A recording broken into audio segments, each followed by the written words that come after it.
আলামিন মুহাম্মদ প্রদর্শনের জন্য আমি বলি যদি বঙ্গবন্ধুকে কেউ প্রকৃতপক্ষে মন থেকে ভালো চেয়ে থাকে, তার কল্যাণ চেয়ে থাকে, তারাই একমাত্র ভাস্কর্য নির্মাণের বিরোধিতা করবে, অন্য কেউ করবে না। যারা বঙ্গবন্ধুর অন্তর থেকে বঙ্গবন্ধুর কল্যাণ চায় না, এই জমিনে বঙ্গবন্ধুর ভাস্কর্য নির্মাণ করা হবে, সেখানে মানুষ শ্রদ্ধা নিবেদন করবে, অন্যায় করে মানুষ শিবিরের মধ্যে লিপ্ত হবে, এর কারণে বঙ্গবন্ধুর কবরে আযাব হবে। ওলামায়ে কেরাম বঙ্গবন্ধুর কবরে আযাবের ব্যবস্থা করতে চায় না।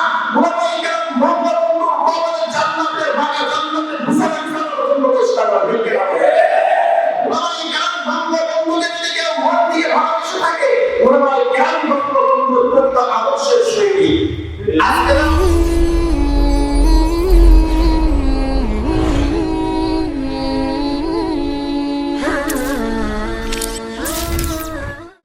পৃথিবীর সূচনার থেকে আল্লাহ রাব্বুল আলামিন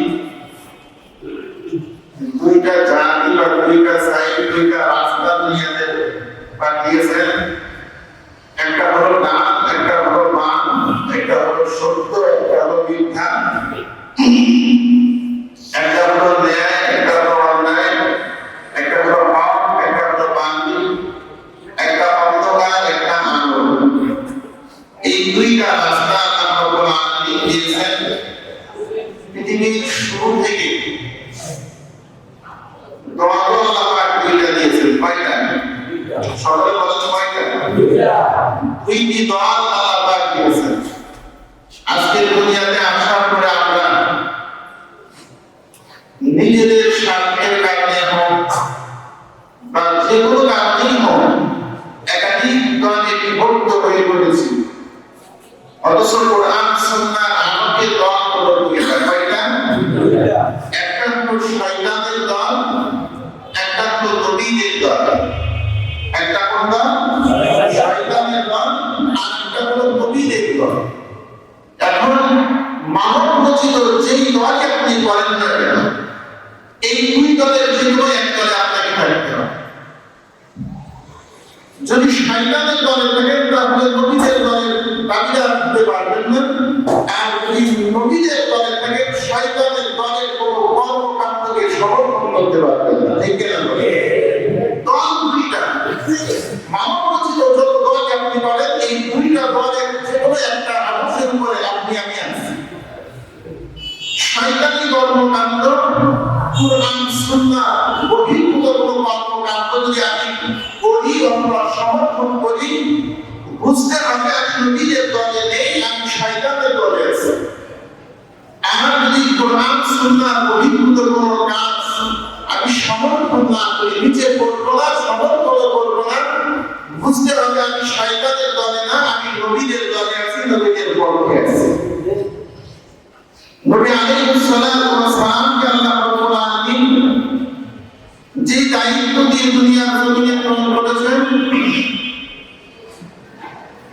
এই দায়িত্বের ধারাবাহিকতা শেষ নবী উম্মতদেরকে আল্লাহ রাব্বুল আলামিন দিয়েছেন। খুতবার শুরুতে যে আয়াতে কারিমা আপনাদেরকে বলে তেলাওয়াত করেছি, আল্লাহ রাব্বুল আলামিন এই আয়াতে কারিমার মধ্যে বলছেন, কুনতুম খায়রা উম্মাতিন উখরিজাত লিন-নাস। এই আয়াতে কারিমার মধ্যে আল্লাহ পাক রব্বুল আলামিন আমাদেরকে বলতেছেন, কুনতুম খায়রা উম্মাতিন, তোমরা হলো শ্রেষ্ঠ জাতি। শ্রেষ্ঠ জাতি তোমরা। যত মানুষ আমি আল্লাহ দুনিয়াতে পাঠিয়েছি এদের মধ্যে মুসলমান তোমরা হলো শ্রেষ্ঠ। কারণ তোমাদেরকে আমি আল্লাহ নির্বাচন করেছি, তোমাদেরকে বের করেছি কোন কাজের জন্য? মানুষের কল্যাণের জন্য। কিসের জন্য? সকলেই তো কথা বলবেন। মানুষের কল্যাণের জন্য আল্লাহ পাক আমাদেরকে সৃষ্টি করেছেন। তাহলে এই আয়াতে কারিমার বক্তব্য অনুযায়ী বোঝা যায় যে মানুষ, একজন মানুষ যদি আরেকজন মানুষের কল্যাণ চায়, মঙ্গল চায়, আল্লাহ পাক বলেন ওই মানুষটাই হলো শ্রেষ্ঠ মানুষ। যদি কোনো ব্যক্তি কারো অমঙ্গল চায়, অকল্যাণ চায়, চেহারা সুন্দর হতে পারে, জ্ঞানের দিক দিয়ে অনেক পণ্ডিত হতে পারে, বড় নেতা হতে পারে, আল্লাহ পাক করে তুমি শ্রেষ্ঠ হও। শ্রেষ্ঠ হওয়ার জন্য আরেকজন আমার গোলাপের মঙ্গল কামনা করতে পারবেন। মঙ্গল কামনা করা সিস্টেমটা কেমন, কিভাবে মঙ্গল কামনা করবে? আমার কোনো বান্দা যদি অন্যায় পথে চলে, ভুল পথে চলে, তাকে তুমি শুদ্ধিয়ে দিবে, সংশোধন করে দিবে। تأمرون بالمعروف وتنهون عن المنكر وتؤمنون بالله আল্লাহ রাব্বুল আলামিন বলেন, শ্রেষ্ঠ মানুষ হওয়ার জন্য, শ্রেষ্ঠ বান্দা হওয়ার জন্য তোমার মধ্যে যে গুণ থাকতে হবে, আমি আল্লাহর বিধান সৎ কাজের আদেশ প্রদান করো, অন্যায় দেখলে তোমরা বাধা প্রদান করো। সৎ কাজের ন্যায় পথের আদেশ মানুষকে করো, অন্যায় দেখলে মানুষকে কি করো? চুপ থাকো না, বাধা দাও। অন্যায় দেখলে চুপ থাকো নাকি বাধা দাও? সমাজের মধ্যে যখন অন্যায় হবে, বর্ধিত কাজ হবে, আমি মসজিদে নামাজ পড়ার পর আল্লাহর কাছে শ্রেষ্ঠ হতে পারবো না। অন্যায় সমাজের মধ্যে হবে, আমি মানুষকে বাধা দিব না, নিষেধ করবো না। আর আমি যদি শ্রেষ্ঠত্বের দাবিদার হই, আল্লাহ বলেন তুমি শ্রেষ্ঠ নও। শ্রেষ্ঠ হওয়ার জন্য অন্যায় দেখলে তোমাকে বাধা দিতে হবে। অন্য আয়াতে কারিমার মধ্যে আল্লাহ রাব্বুল আলামিন বলেন, والمؤمنون والمؤمنات بعضهم أولياء بعض يأمرون بالمعروف وينهون عن المنكر আল্লাহ রাব্বুল আলামিন এই আয়াতে কারিমার মধ্যে বলতেছেন, মুমিন নারী পুরুষের গুণ হলো তারা অন্যায় সৎ পথের আদেশ করবে, ভালো পথের দিকে মানুষকে রাখবে, অন্যায় দেখলে সে অন্যায় প্রতিবাদ করবে, বাধা প্রদান করবে। এর উল্টা আল্লাহ রাব্বুল আলামিন বলেন, ওয়াল মুনাফিকুনা ওয়াল মুনাফিকাতু বা'দ ওয়াল মুনাফিকাত يأمرون بالمنكر وينهون عن المعروف যদি তুমি মুসলমান দাবি করো, আল্লাহ তাআলা বলেন মুনাফিকদের স্বভাব হলো, লক্ষণ হলো, তাদের চরিত্র হলো মানুষকে অন্যায় দিকে ডাকবে, ভালো কাজ থেকে তাদেরকে ফিরিয়ে দিবে। ভালো মানুষকে ডাকবে না, অন্যায় দিকে মানুষকে আকৃষ্ট করবে, ডাকবে, আর ভালো কাজ করতে নিষেধ করবে। এরা কাদের স্বভাব? মুনাফিকের স্বভাব। কাদের স্বভাব? মুমিনের স্বভাব হলো, মুমিনের চরিত্র হবে মানুষকে অন্যায় দেখলে বাধা দিবে, মানুষকে সৎ পথে আহ্বান করবে। মুনাফিকের স্বভাব চরিত্র হলো মানুষকে খারাপের দিকে ডাকবে, ভালো দেখলে মানুষকে বাধা দিবে। আল্লাহ হাবিব সাল্লাল্লাহু আলাইহি ওয়াসাল্লাম এই আয়াতের প্রাসঙ্গিক হাদিস বর্ণনা করেন, মান রাআ মিনকুম মুনকারান ফালইয়ুগাইয়িরহু বিয়াদিহি ফাইন লাম ইয়াস্তাতি' ফাবিলিসানিহি ফাইন লাম ইয়াস্তাতি' ফাবিকলবিহি ওয়া যালিকা আযআফুল ঈমান। আল্লাহ হাবিব সাল্লাল্লাহু আলাইহি ওয়াসাল্লাম বলেন, তোমাদের সাথে মধ্যে যখন অন্যায় কাজ করি, গর্হিত কাজ করি, কোরআন সুন্নাহ বিরোধী কোনো কাজ করি,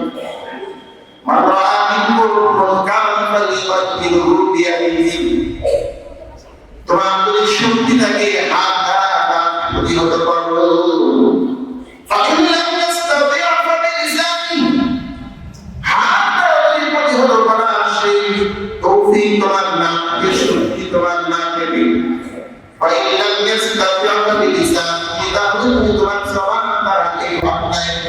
করো।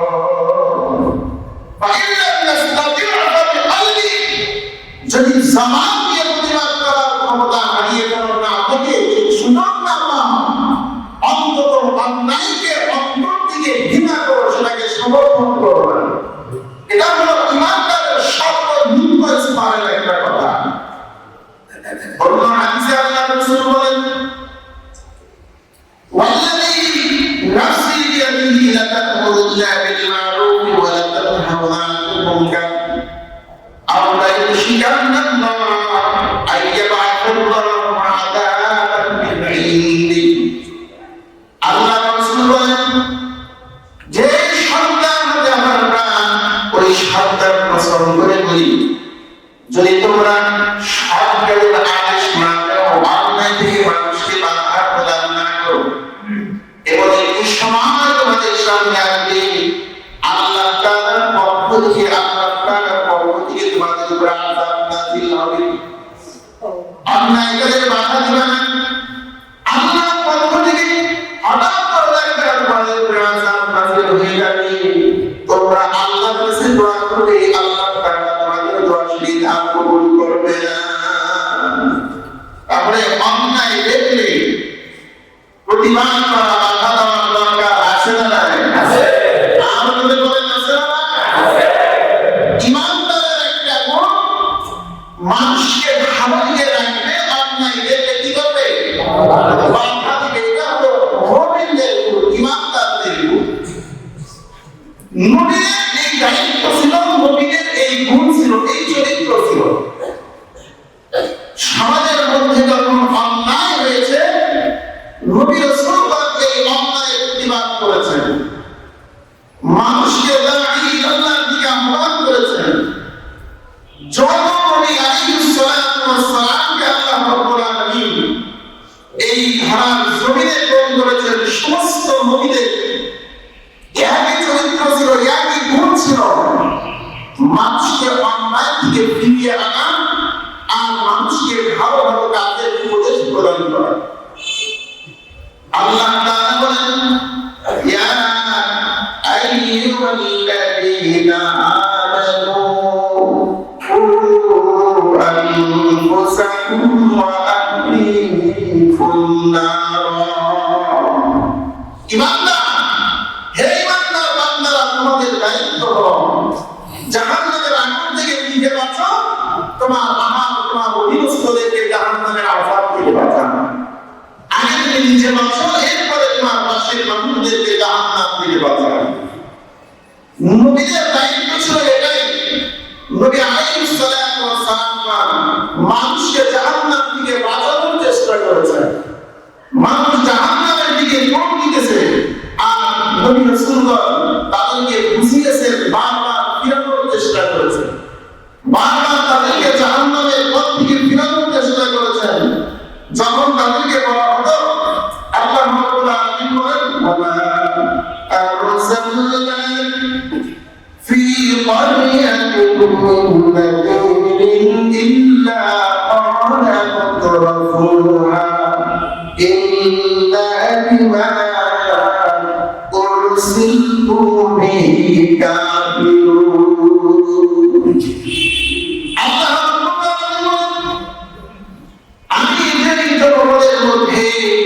আমি আল্লাহ রাব্বুল আলামিন এই জগতের মধ্যে কোন সতর্ককারী প্রেরণ করেছি, এমন কিছু নবীদেরকে পাঠিয়েছি যারা সেই জগতের মানুষকে সতর্ক করেছে, জাহান্নামের আযাব থেকে তাদেরকে সতর্ক করেছে। ওই সকল অহংকারীরা সমাজের এক শ্রেণী নিয়ে তারা তখন বলতো, তোমরা কি যে আদেশ নিয়ে, যে বস্তু নিয়ে আমাদের কাছে প্রেরিত হয়েছে, আর তোমরা আমাদেরকে যে পথে রাখো, আমরা সেই পথে চলবো না, তোমাদের কথা আমরা মানব না। সেই এক শ্রেণীর এখনো সমাজে আছে, যাদেরকে কোরআনে কারীম বিশ্বনবীর হাদিসের আলোকে বলা হয় অন্যায় করো না। আল্লাহ রাব্বুল আলামিন দুনিয়ার জমিনে মানুষকে বলেছেন, আমার সঙ্গে কাউকে শরীক সাব্যস্ত করো না। আর সমাজের মধ্যে আর বারবার বোঝানোর চেষ্টা করি, সমাজের মধ্যে অন্যায় কাজ গুনাহের জায়গা তোমরা যেন করো না। সমাজটাকে শহরের মধ্যে মসজিদের শহরকে মন্দির শহর তোমরা বানিও না। যখন ওলামায়ে কেরাম এক শ্রেণীর নেতাদের সামনে এই বক্তব্য রাখে, মসজিদের শহরকে তোমরা মন্দির শহর বানিও না। ওই যে আগের যুগের নেতারা যেমন বলতো নবীদেরকে তোমাদের কথা আমরা মানব না, এই যুগের ওই শ্রেণীর নেতা বলে আলেমদের কথা আমরা শুনব না। ঠিক না? নবীদের সময় যে অশৃঙ্খল জাতি ছিল, ফিরআউন ছিল, নমরুদ ছিল, আবু জাহেল ছিল, বড় বড় ইসলামের দুশমনেরা ছিল, এরা কি বলতো? নবীদেরকে বলতো তোমাদের কথা মানব না। যে ডাকে আমাদের কাছে জানিয়েছ, আল্লাহর পক্ষ থেকে যে নির্দেশ আমাদেরকে দিয়েছে এটা আমরা শুনব না, মানব না। তৎকালীন জামানা কিছু কিছু ইসলামের দুশমন ছিল, নবীরা মানুষকে জাহান্নাম থেকে বাঁচানোর জন্য তাদের সামনে গিয়ে কত সুন্দর করে বয়ান করে শুনিয়েছে। এরপরে উল্টা তাদেরকে প্রহার করা হয়েছে, তাদের উপরে জুলুম করা হয়েছে। আজকে আমার দেশে একজন মন্ত্রী যখন সমাজটাকে সমাজের মধ্যে কোরআন সুন্নাহ বহির্ভূত কাজ মূর্তি স্থাপন করতে চায়, ওলামায়ে কেরাম মূর্তি স্থাপন না করার জন্য আবেদন করেছেন, দাবি জানিয়েছেন। মুফতি ফয়জুল করিম দামাত তিনি তার সমাবেশের মধ্যে মূর্তি বিরোধিতা করে কিছু কথা বলেছেন।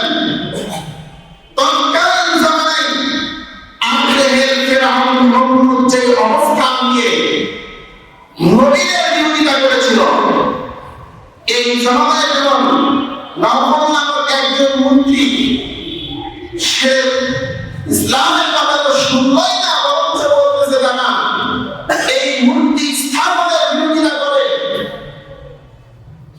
ওলামায়ে কেরামকে মূল্যবান করে গালি দিয়ে বলছে তাদের ঘাড় আমরা বর্তিয়ে দিই। আমি সকলকে আহ্বান জানাবো, আমাদের এই ইতিহাস শুনতে হবে, জানতে হবে, বুঝতে হবে। সেই মন্ত্রীর হয়তো কারণে মুসা আলাইহিস সালাতু ওয়াস সালামের ঘাড় মক্কাদের জন্য ফিরআউন অনেক চেষ্টা করেছে, ফিরআউনের মিশন বন্ধ করতে পারে নাই। আল্লাহ পাক কিন্তু ফিরআউনকে পানিতে চুবিয়ে দিয়েছে। নবী ইব্রাহিম আলাইহিস সালাতু ওয়াস সালাম এই মূর্তির বিরোধিতা করেছিল। যে আলোচনাটা অনেকেই বলবে যে ভাষায়নের নামে যে মূর্তিটাকে স্থাপন করা হয়, এখানে তো কেউ সিজদা করবে না। ইসলামের কোরআন সুন্নাহর আলোকে আমরা যতটুকু জানতে পারি, সর্বপ্রথম কিন্তু কোনো মূর্তি বা প্রতিমা ইবাদতের জন্য সৃষ্টি করা হয়নি, বানানো হয়নি, স্থাপন করা হয়নি। ইসলামের ইতিহাস পড়ে দেখবেন পূর্ববর্তী জামানার যে সমস্ত নবীরা ছিলেন বা তাদের মধ্যে যে সমস্ত নেককার কিছু বান্দা ছিল, ওই নেককার বান্দাদের কিছু অনুসারী, কিছু ভক্ত ছিল। নেককার বান্দাগুলি যখন মৃত্যুবরণ করল, তাদের অনুরাগী, তাদের ভক্তরা তাদের এই মহব্বত প্রদর্শন করতে যে, ভালোবাসা প্রদান করতে যে, শয়তান তাদেরকে একটা নিমন্ত্রণ দিল, তোমরা যদি তাদেরকে শ্রদ্ধা করতে চাও, তোমরা যদি তাদেরকে অনুসরণ করতে চাও, স্মৃতি করে রাখতে চাও, তাহলে তাদের একটি প্রকৃতি, তাদের একটা মূর্তি তোমরা বানাও, ভাস্কর্য তোমরা বানাও। সর্বপ্রথম তারা ইবাদতের জন্য তাদের অনুসারী ব্যক্তি, তাদের সেই ভালো মানুষটা মূর্তি তারা ইবাদতের জন্য বানাতো না। মূর্তি বানানো হয়েছে নেককার মানুষের, এরা মূর্তির সামনে যে শ্রদ্ধা জানাতো। এদের পরবর্তী জেনারেশন এসে এই মূর্তির সামনে তারা দেখেছে তাদের বাপ দাদারা শ্রদ্ধা জানাতো। এখন তাদের আমাদের পরবর্তী জেনারেশন এসে এই মূর্তিগুলোকে তারা পূজা করতে শুরু করে দিয়েছে। এই আলোচনাটাই কালামে মাজিদে হযরত ইব্রাহিম আলাইহিস সালাতু ওয়াস সালাম তার পিতা আল্লাহ কওমকে বলতেছিলেন, ইয ক্বালা লিআবিহি ওয়া কওমিহি মা হাযিহি তামাথিল, ইয ক্বালা লিআবিহি ওয়া কওমিহি মা হাযিহি তামাথিল التي أنتم لها عاكفون। নবী হযরত ইব্রাহিম আলাইহিস সালাতু ওয়াস সালাম তার পিতাকে সম্প্রদায়কে বলতেছেন, ও আমার সম্প্রদায়রা, আল্লাহকে আনতুম লাহা আকিবুন মা হাযিহি তামাসিল, এই মূর্তিটা কি, এই মূর্তির ভূমিকা কি, এর অবস্থা কি? আল্লাহকে আনতুম লাহা আকিবুন, যে মূর্তির সামনে তোমরা বসে থাকো, যে মূর্তির ইবাদত তোমরা করো, যাকে তোমরা পূজা করো। তখন ইব্রাহিমের কওম জবাব দিল, ক্বালু ওয়াজাদনা আলাইহি আবা'আনা লাহা আবিদিন। এই ইতিহাসটাও জানে না। কওমেরা বলছে, হে কওমি, তুমি জানো আমরা আমাদের বাপ-দাদাদেরকে দেখেছি এই মূর্তিকে তারা শ্রদ্ধা নিবেদন করতো, আমরা আমাদের বাপ-দাদা অনুসরণ করে আমরা মূর্তি পূজা করে থাকি, তার সামনে মাথা নত করে দেই। আর যারা বলছে মূর্তি বা ভাস্কর্য আমরা ইবাদতের জন্য বানাই না, এই মূর্তির সম্মান প্রদর্শনের জন্য আমাদের একজন দেশের মহান একজন নায়ক বঙ্গবন্ধুর স্মৃতিচারণে তার আদর্শ পালন করার জন্য, তাকে স্মরণ করে রাখার জন্য, তাকে শ্রদ্ধা প্রদর্শন করার জন্য তার একটা ভাস্কর্য আমরা এখানে নির্মাণ করবো, এখানে তো আমরা পূজা করবো না। এ কথা বলে কিনা? পূজার জন্য, ইবাদতের জন্য ভাস্কর্য বানাবে না। তবে এরা যখন ভাস্কর্যটা বানাবে, সামনে যে কিছুটা মানবতা মতো করে নত করে নিরাপত্তা পালন করবে।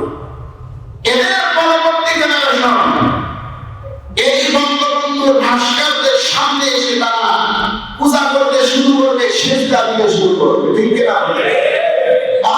ইতিহাস আমাদেরকে এই কথাই শিক্ষা দিয়েছে। আমাদের সমাজের মধ্যে এক শ্রেণীর মানুষ মূর্তি আর ভাস্কর্যের মধ্যে পার্থক্য দেখাতে চায়। একজন তার ভাষায় বলেছিল, আমরা মুসলমান, আমাদের ভাষায় কোনো প্রাণ বা কোনো ব্যক্তির একটা আকৃতি যদি নির্মাণ করা হয়, আমরা আমাদের ভাষায় বলে থাকি মূর্তি, হিন্দুরা তাদের ভাষায় বলে থাকে প্রতিমা, নাস্তিকরা তাদের ভাষায় বলে থাকে ভাস্কর্য। ঘুরে ফিরে একটাই, যেটা সে করবো। ঠিক কিনা বলে? আমি আমার ভাষায় মূর্তি আর ভাস্কর্যের মধ্যে ছোট্ট একটা পার্থক্য পাই, এছাড়া দ্বিতীয় বিপরীত কোনো পার্থক্য পাই না। আমি যখন লক্ষ্য করেছি মূর্তি আর ভাস্কর্যের পার্থক্য, মূর্তি বানানো হয় বাঁশ দিয়ে, ভাস্কর্য বানানো হয় রং দিয়ে। ঠিক কিনা বলে? এতটুকুই পার্থক্য দেখেছি। মূর্তি বানানো হয় মাটি দিয়ে, ভাস্কর্য বানানো হয় সিমেন্ট বালু দিয়ে। এছাড়া ভিন্ন কোনো পার্থক্য আমি দেখি না। যেইটা অস্বীকার করো, গ্রামের টিম শহরে এসে মামলেট হয়ে যায়, তাহলে কি বুঝটা ভিন্ন? সব একই বস্তু। ওলামায়ে কেরাম এই ব্যাপারে সতর্ক করতেছেন। জাতি আমাদের দেশের একজন মহান নেতা বঙ্গবন্ধু শেখ মুজিবুর রহমান, তিনি দেশের জন্য অনেক ত্যাগ স্বীকার করেছেন। যারা বঙ্গবন্ধু আদর্শ পালনের কথা বলতেছে, আজকে ওলামায়ে কেরাম বঙ্গবন্ধুর মূর্তি স্থাপনের বিরোধিতা করতেছে বিদায় সমাজের এক শ্রেণীর মানুষ বলতেছে ওলামায়ে কেরাম ৭১-এর বিরোধিতা করতেছে, বঙ্গবন্ধুর বিরোধিতা করতেছে। ওলামায়ে কেরাম বঙ্গবন্ধুর বিরোধিতা করে না, বিরোধিতা করেছে, ঠিক না বলে? আজকে যারা বঙ্গবন্ধুর আদর্শের স্লোগান দিয়ে তার ভাস্কর্য স্থাপন করতে চায়, তার মহব্বত প্রদর্শনের জন্য আমি বলি, যদি বঙ্গবন্ধুকে কেউ প্রকৃতপক্ষে মন থেকে ভালো চেয়ে থাকে, তার কল্যাণ চেয়ে থাকে, তারাই একমাত্র ভাস্কর্য নির্মাণের বিরোধিতা করবে, অন্য কেউ করবে না।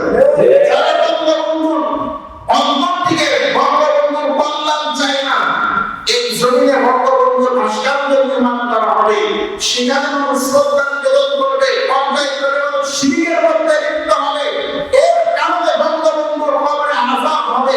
ওলামায়ে কেরাম বঙ্গবন্ধুর কবরে আযাবের ব্যবস্থা করতে চায় না। ওলামায়ে কেরাম বঙ্গবন্ধুর কবরে জান্নাতের বাগা, জান্নাতের বিছানা বিছানোর জন্য চেষ্টা করবে। ওলামায়ে কেরাম বঙ্গবন্ধুকে যদি কেউ মন দিয়ে ভালোবেসে থাকে, ওলামায়ে কেরাম বঙ্গবন্ধুর প্রকৃত আদর্শের সৈনিক। আজকে যারা বঙ্গবন্ধুর আদর্শের সৈনিকের দাবিদার, বঙ্গবন্ধুর স্বাধীনতার সময় যে বক্তব্য দিয়েছিলেন, বঙ্গবন্ধুর স্বাধীনতার বক্তব্যের মধ্যে তাওহীদের স্লোগান ছিল, তাওহীদের স্লোগান ছিল। বঙ্গবন্ধুর বক্তব্যের মধ্যে আমি পেয়েছি বঙ্গবন্ধু চলে পক্ষে বলেছেন না বিরুদ্ধে বলেছেন? ঘুষখোরের পক্ষে কথা বলতেন না বিরুদ্ধে বলতেন? যারা প্রকৃত পক্ষে বঙ্গবন্ধুর আদর্শ লালন করতে চায়, আমি তাদেরকে বলবো, তারা যদি কোরআন সুন্নাহর বিরুদ্ধে অবস্থান নেয়, কোনদিন তারা বঙ্গবন্ধুর আদর্শ সৈনিক হতে পারে না। বঙ্গবন্ধু তাওহীদের পক্ষে, কোরআন সুন্নাহর পক্ষে তিনি কথা বলতেন। বঙ্গবন্ধুর আদর্শ যদি কেউ লালন করতে চায়, তাহলে তাকে ছুটি ছেড়ে দিতে হবে, ঠিক না বলেন? ঘুষ ছেড়ে দিতে হবে। ঘুষখোর আমি সমাজের মধ্যে ঘুষও খাবো, চুরিও করবো, বদমাইশি করবো, আবার বলবো বঙ্গবন্ধুর আদর্শ আমি লালন করছি। এটা বাটপাড়ি ছাড়া ভিন্ন আর কিছু হতে পারে না। সম্মানিত হাজির, এই কারণে আমরা বলবো, যারা আমাদেরকে বলতেছে আমরা বঙ্গবন্ধুর বিরোধিতা করি না, বঙ্গবন্ধুর বিরোধিতা আমরা করি না, আমরা বঙ্গবন্ধুর কল্যাণ চাই। তিনি মৃত্যুবরণ করেছেন, তার নামে একটা ভাস্কর্য বানাতে কি লাভ হবে? তার কবরে কি অবস্থা হবে? যারা তাকে ভালোবাসে, মহব্বত করে, এটা আমাদের চিন্তা করা উচিত। তার পরিবারের লোকদের চিন্তা করা উচিত। তার কবরের মধ্যে যদি জান্নাতের বাগান হয়ে যায়, শান্তির ফায়সালা হয়ে যায়, উপরে ফুল না দিলে কি বা আসে? উপরে যদি ফুল দিয়ে সাজিয়ে রাখলাম, ভিতরে যদি অশান্তি হয়ে যায়, এই ফুল নেওয়া আমার কোনো প্রয়োজন নেই। একমাত্র বঙ্গবন্ধুর কবরের শান্তির জন্য যদি কখনো দোয়া করে থাকে, এই নাস্তিকের বাচ্চারা করে না, ওলামায়ে কেরাম বঙ্গবন্ধুর জন্য করে।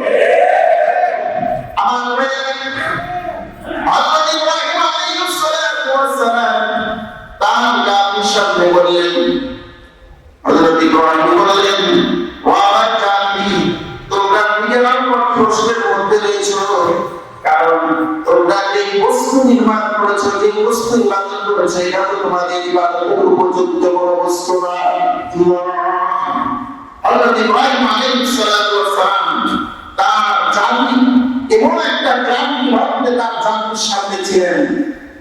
গোটা শহরবাসী একদিকে যাচ্ছে, নবী ইব্রাহিম আলাইহিস সালাতু ওয়াস সালাম তিনি একজন ব্যক্তি ছিলেন, পাশে কোনো মানুষ ছিল না।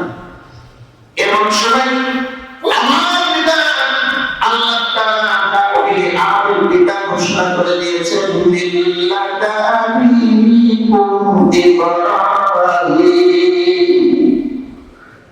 আল্লাহ তাআলা তোমাদের ধর্মীয় পিতা, তোমাদের মুসলিম জাতির পিতা ইব্রাহিম খলিলুল্লাহ ওয়া সাম্মাকুল মুসলিমিন। আমাদের জাতির পিতা কি? আমাদের জাতির পিতা কি? আমাদের আমাদের নাম দিতেছেন মুসলমান। আমরা তার সন্তান। আল্লাহ তাআলা বলবো, বান্দা বান্দাকে তোমার বাবা মূর্তির বিরুদ্ধে অবস্থান নেওয়ার কারণে স্বীকার করেছেন। গোটা দেশবাসী মূর্তির পক্ষে, গোটা দেশবাসী শিরকের পক্ষে। তোমাদের পিতা ইব্রাহিম একাই ছিলেন, এমনকি তার পাশে কাউকে ছিল না, সমর্থন ছিল না। গোটা শহরের মধ্যে একজন মূর্তির বিরোধিতা করেছে, মূর্তির বিরোধিতা করার কারণে তোমাদের বাবাকে আগুনে নিক্ষিপ্ত হতে হয়েছে।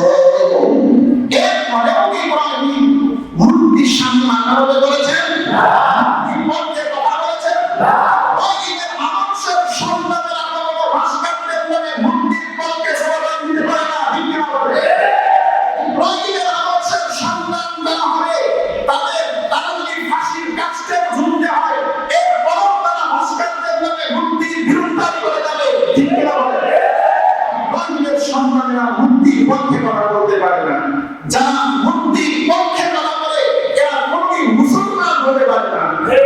আমাদের পিতা আমাদেরকে শিক্ষা দিয়েছেন, আল্লাহ বলেন তোমাদের পিতা বলে ইব্রাহিম, আর আমাদের পিতা আমাদেরকে শিক্ষা দিয়েছেন, ও সন্তানেরা প্রয়োজনে আগুনে নিক্ষিপ্ত হও, প্রয়োজনে ফাঁসির কাস্টে ঝোলো, এরপর মূর্তির পক্ষে তোমরা সমর্থন দিও। ভোটটা তো একদিন হবেই, মূর্তির সামনে মাথা নত করে নয়, রবের সামনে মাথা নত করে করবে। বিশ্বনবী মুহাম্মদুর রাসূলুল্লাহ সাল্লাল্লাহু আলাইহি ওয়াসাল্লাম গত জুমায় আল্লাহ রাসূলের জীবনী থেকে আলোচনা করতেছিলাম।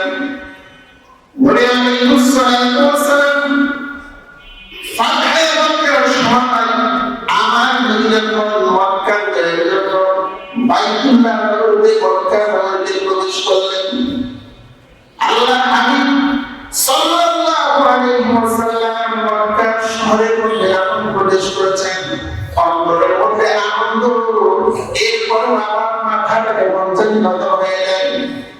আল্লাহ হাবিব বারবার চিন্তা করছেন, কিছুদিন আগে এই শহরের মানুষ আমার উপরে কতদিন জুলুম করেছে, এই শহরে আমি তাওহীদের মিশন নিয়ে এসেছিলাম, আমি মূর্তির বিরোধিতা করেছি, একমাত্র আল্লাহর পক্ষে কথা বলেছিলাম, কোরআনের পক্ষে কথা বলার কারণে এই যে আপনি আমাকে বাধা ষড়যন্ত্র করেছিলেন, মক্কা থেকে আমাকে বের করে দিয়েছিল, নবী আমার যেদিন হিজরত করে মদিনায় চলে আসবেন, আসার পথে বাইতুল্লাহ চাবির খবরকে ডাকতে বললেন, হে উসমান ইবনে তালহান, আমাকে একটু বাইতুল্লাহ চাবিটা দাও, আমি হিজরত করে চলে যাব, দুই রাকাত নামাজ আদায় করব। সেই বাইতুল্লাহ চাবি আল্লাহ রাসূল সাল্লাল্লাহু আলাইহি ওয়াসাল্লামকে বললেন, মুহাম্মদ তোমাকে চাবি দেওয়া হবে না, বাইতুল্লাহে প্রবেশের অনুমতি দেওয়া হবে না। আল্লাহ রাসূলের মনোভাবটা ছিল এই ঘরে আমাকে ঢুকতে দেওয়া হবে না। আজ এমন একটা শক্তি নিয়ে আল্লাহ রাসূল বাইতুল্লাহে প্রবেশ করেছেন, মক্কার সমস্ত কাফের মুশরিকরা মহান করে কাঁপতেছে, এই মুহাম্মদের উপর আমরা যে জুলুম নির্যাতন করেছি, সে যদি আজকে আমাদের উপরে প্রতিশোধ গ্রহণ করে, আজকে আমরা একজনও বাঁচব না। মক্কার কাফের মুশরিকরা আল্লাহ রাসূলের সামনে আল্লাহ রাসূল তাদেরকে লক্ষ্য করে বলতেছেন, ও মক্কাবাসী, আমার প্রতি তোমাদের কেমন ধারণা? মক্কার লোকেরা বলতেছে, হে আব্দুল্লাহ ছেলে মুহাম্মদ, আমরা তোমার উপরে অনেক ভালো ধারণা করি, কারণ তুমি একজন শরীফ ব্যক্তি, তোমার বংশ অনেক ভালো, তোমার উপরে ভালো মানুষ হয় না। আল্লাহ রাসূল বলেন, আমার থেকে কি আশা করো? কাফের মুশরিকরা বলতেছেন, আমরা তোমার কাছ থেকে ক্ষমা সুর আচরণের আশা করি। আল্লাহ রাসূল বলেন, ও মক্কাবাসী, তোমরা চিন্তা করো না, হযরত ইউসুফ আলাইহিস সালাম তার ভাইয়ের অপরাধ করার পরেও ভাইরা সামনে আসার পরে যে বক্তব্য দিয়েছিল, লা তাসরিবা আলাইকুম ইয়াউম ইয়াগফিরুল্লাহু লাকুম ওয়া হুয়া আরহামুর রাহিম। আল্লাহ হাবিব সাল্লাল্লাহু আলাইহি ওয়াসাল্লাম বলে, দোয়াটা যাবে, ভয় পেও না, চিন্তা করো না, আমি মুহাম্মদুর রাসূলুল্লাহকে তোমরা আঘাত করেছো, জুলুম করেছো, আমি প্রতিশোধ নেওয়ার জন্য আসি নাই, আমি রাহমাতুল্লিল আলামিন তোমাদেরকে মাফ করে দেব। আল্লাহ হাবিব সাল্লাল্লাহু আলাইহি ওয়াসাল্লাম যখন বাইতুল্লাহ চতুর্পাশ দিয়ে ঘুরতেছেন, তৎকালীন জামানায় বাইতুল্লাহর আশেপাশে 307টি মূর্তি স্থাপন করা ছিল। আল্লাহ রাসূল বাইতুল্লাহর পাশ দিয়ে ঘুরতেছেন, হাতের মধ্যে একটা লাঠি ছিল, লাঠি দিয়ে ইশারা করে বাইতুল্লাহ বাইতুল্লাহর সামনে মূর্তিতে ইশারা করতেছেন আর কোরআনে কারীমের ওই আয়াতটি তেলাওয়াত করতেছেন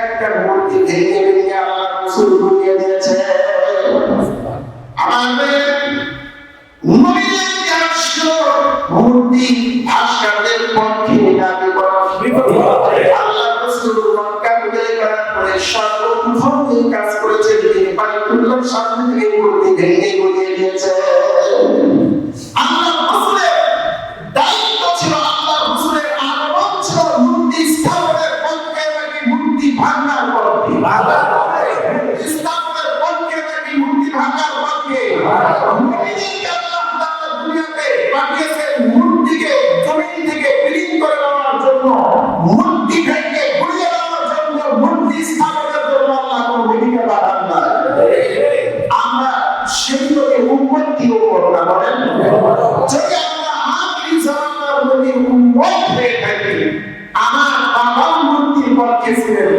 আমার রাসূলের মূর্তি আমার বাবার মূর্তির বিপক্ষে ছিলেন আমার রাসূলের মূর্তির বিপক্ষে ছিলেন মূর্তি সামনে এসেছে মূর্তি ভেঙে গুড়িয়ে দিয়েছেন আমরা সেই আখিরি জামানার নবীর উম্মত মূর্তির পক্ষে থাকবো না বিপক্ষে থাকবো আমরা আমাদের দেশের সরকারের কাছে আহ্বান জানাতে চাই যেই ৫৬,০০০ বর্গ মাইলের এই সোনার বাংলাদেশ এটা কোনো ব্যক্তি বা কোনো গোষ্ঠী বা কোনো সংগঠনের একান্ত নয় এটা ১৮ কোটি মুসলমান ১৮ কোটি জনতা অধিকার করেছে ঠিক কিনা বলেন এই দেশের মধ্যে কোনো একটা কাজ করতে হলে সংখ্যাগরিষ্ঠ জনগণ যে পক্ষের রায় দিবে এটা সমর্থন করবে দায়িত্বশীল নেতাদের কাজ হবে জনগণের কথা মেনে নিয়ে সেই অনুযায়ী কাজ করা ঠিক কিনা এমন যুগে যুগে অনেক নেতা এসেছে নরফলের মতো যারা ওলামায়ে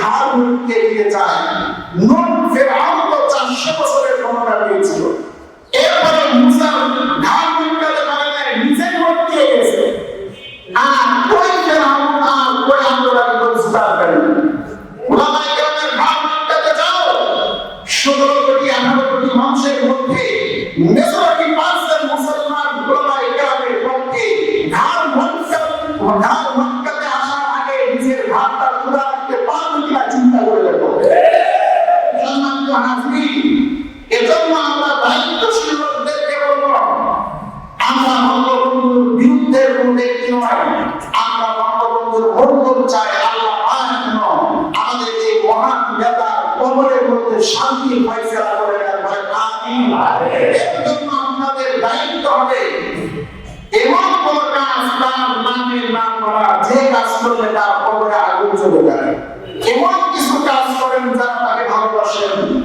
মূর্তি স্থাপন না করে সেখানে কোরআনের মিলাদ করেন সেখানে আল্লাহর নাম দিয়ে আল্লাহর ৯৯ নাম দিয়ে একটা মিলাদ করেন হতে পারে এই ওসিলায় আল্লাহ পাক এই মহান নেতার কবরে শান্তি ফয়সালা করবেন এরপরেও যদি আপনারা জনগণের দাবি মুসলমানের দাবি না মেনে নেন তবে আমরা এমনটুকু বলতে পারি এই দেশ এমন একটা সময় ছিল যে সময় এই দেশে শিরিক হয়েছে অনেক আল্লাহর নাফরমানি হয়েছে মুসলমানের জিকিরের ঘরে তাহাজ্জুদ নামাজে চোখে পানিতে